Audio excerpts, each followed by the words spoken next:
If you're living paycheck to paycheck, you might be thinking that you don't have money to invest.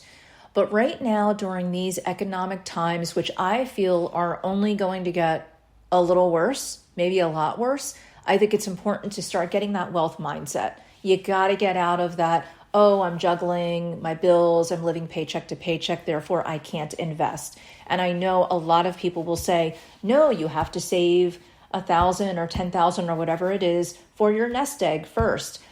I say that right now that while a nest egg is important, it's also motivating to get a couple of dollars and put them into any kind of investment. So I think that motivation, that light at the end of the tunnel, that dopamine hit of moving money over to an investment is worth it, because psychologically, you're going to be more motivated to save money as well if you know you're also investing. So your saving, if you're living paycheck to paycheck, has to be the number one thing to have a nest egg. But number two, and concurrently, I do want you to take a couple of dollars, squirrel some money away into your investments. And I'm going to talk about that now. My name is Michelle Pava. You're listening to the Finance Therapist podcast. So we're going to be talking today about recession and economics a little bit lightly, mostly diversification. So even if you are diversifying your wealth, and I know for some people who are living paycheck to paycheck, you are thinking, absolutely not. This is not going to happen. By the way, I want to quickly interject. I am recording this right now just on my phone, informally at my kitchen table. So if the sound is a little bit different than normal, that's why. Anyway, so I'm having my coffee here and I'm just thinking about what's happening in the world right now with the Middle East and even in the United States. And I just think it's really important that we are mindful that we need to focus on investing and not just putting your money in one space. You've often heard, don't put your eggs in one basket. Well, you definitely don't do that with your investments. So there's 3 reasons why I want you to focus on diversifying, even if you're living paycheck to paycheck. And then I'm going to go into some of the reasons or some of the sectors and industries that you might want to stay away from and some of the ones that tend to do well during tough times financially. So number 1, I want you to think about reducing your risk. So that means you're going to spread your wealth across different areas, different sectors, industries, different classes. And I know that right now, if you're living paycheck to paycheck, you're thinking, yeah, right, I don't even have money to pay my bills. How am I, when you say, oh, spread your wealth, that's laughable. Well, here's the thing. Almost everyone has a lot of items that they purchase, brands that they purchase, even within some needs, they have certain brands that are going to be more expensive. I bet that you can wiggle around the way you spend and whatever savings you have from that, squirrel that money away. It may only be $5 or $10 a week, but squirrel that money away. Wait till you have about $100 and maybe you can figure out how to get 100 or 500 sooner. Then that's what I want you to do. For others who are in a different position, you're going to be using bigger chunks of change, right? So I don't care if it's $5, that's still your wealth. Please be proud of what you have in your pocket or your bank or whatever you do have that you're not spending and that you're able to keep. Don't think in terms of it's only $5 or I did the laundry and I found some change, but it's only change. Everything adds up and you have to have a different mindset when you're looking at your money. So number 1, risk reduction. Spread that wealth across different industries. So you're going to squirrel the money away, even if you're living paycheck to paycheck right now. And you're going to make sure that you start thinking in terms of not putting all of your eggs in one basket. This reduces the impact on poor performing investments sometimes, and it benefits overall your portfolio. And your portfolio is basically what you have on paper as your value. Do not confuse this with your self-value or your self-worth. So your worth on paper financially is separate from that. And I want you to make sure that you do not identify either your poverty, your living paycheck to paycheck, or even your wealth with who you are as a person.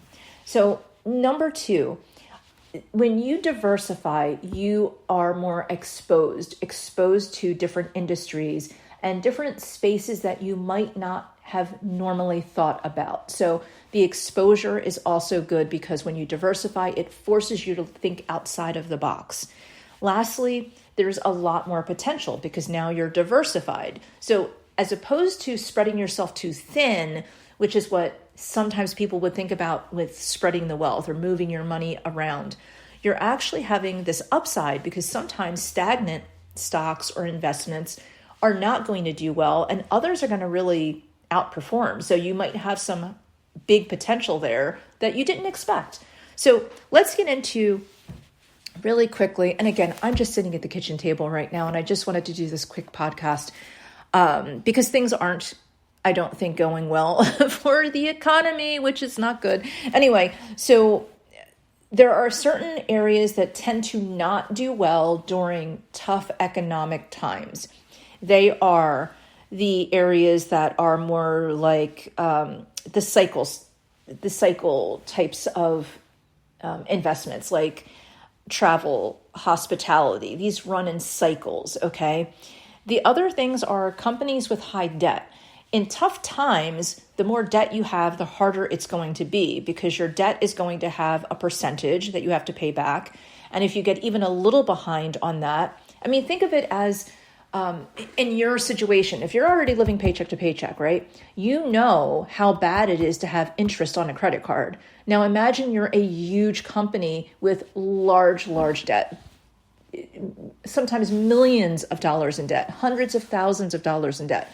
And think about the interest rate on that. And those interest rates tend to be higher. So when we're in tough times, you don't want to invest, obviously, in companies that are going to have high debt because in good times, they're more apt to be able to bounce back. In bad times, it's not going to be as easy for them. So there's also discretionary goods, which are luxury products, luxury types of experiences. This is not really the time that maybe you want to invest in those things. Maybe you do, but they tend to not do as well when things are tough. If you're old enough to remember the 80s were all about name brands, and that's when people had a lot more extra money to spend. So you saw a lot of people making money with those kind of investments, and also you just saw those brands all over the place. Right now, you really don't hear a lot about luxury brands.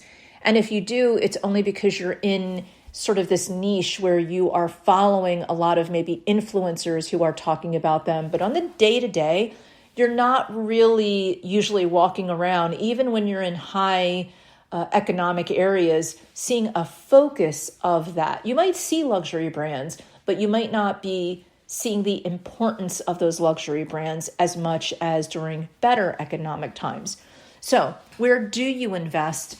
And where do you diversify? Well, traditionally, healthcare is something that works out well, whether it's pharmaceuticals, biotechnology, that tends to do pretty well during tough economic times. Also staples that you wouldn't think about, consumer staples like food, any kind of household items that people need all of the time, that tends to do better. And also utilities tend to do a little bit better. Now, people are not traveling as much, and so they're home more, so they're using their own utilities more as well. So that is just a common sense thing. But also everyone needs utilities, whether things are going bad or not. That's usually something that people need. So let's talk about, as a case study, COVID. During COVID, we knew that healthcare, pharmaceutical, biotechnology, those stocks were being talked about all of the time. With some of them, I bought into some of them at $11 and sold over $300, some of them close to $400. So that was a time of incredible growth for biotechnology and healthcare. So that is an area during COVID that you can relate to, right? And then also during that time, think of the consumer staples. So consumer staples, remember everyone going out for toilet paper?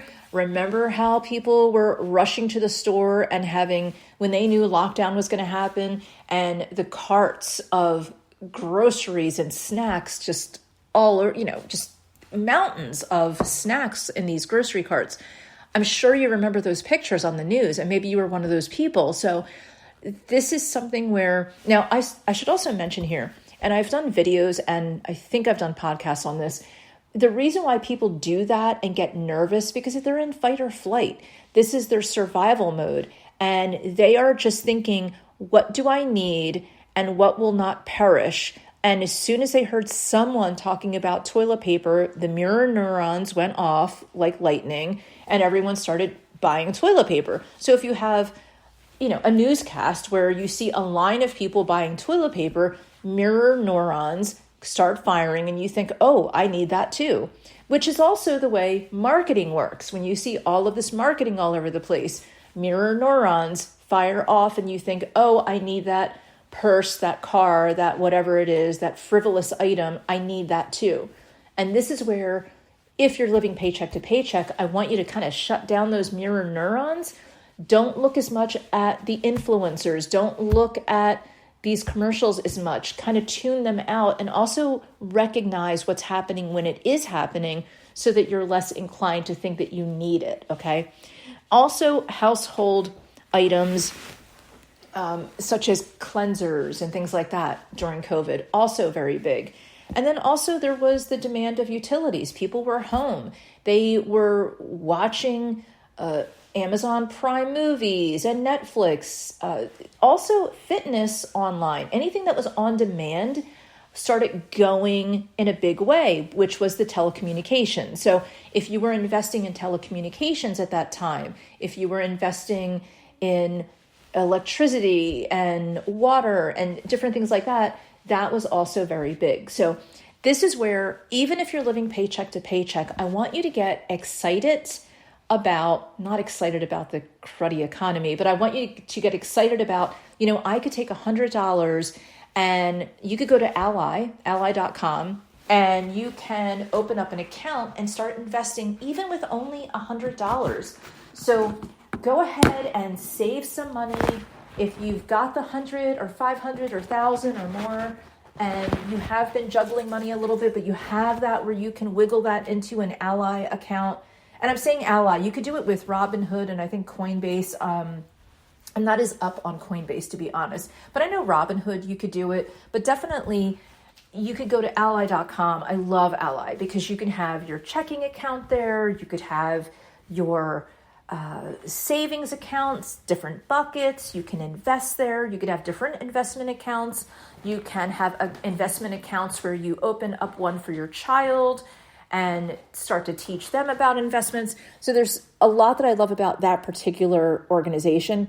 But whoever you invest with, whoever you bank with, look at how you can start diversifying your wealth and start thinking of it as your wealth, even though you might be living paycheck to paycheck. I want you to switch that mindset, because switching your mindset might be the difference between you coming out of these economic times on the bottom or on the top.